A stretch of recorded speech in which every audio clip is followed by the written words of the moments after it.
كل يوم هزي التمر يا شيرين.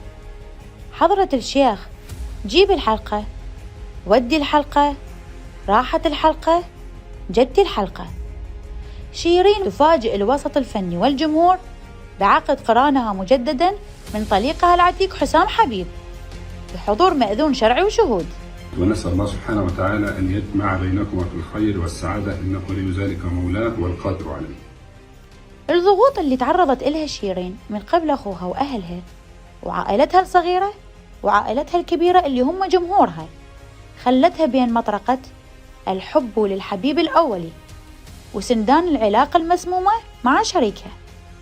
للآن مو كل شي انحكى، بعد كل اللي صار رجعت على ذمة زوجها، وممكن مرة لخ تخلي ذمتها من طليقها. بالنهاية إذا بقوا زوجين أو رجعوا طليقين فبأي علاقة بين رجل وامرأة الحب اللي يجيك منه ريح أسده واستريح.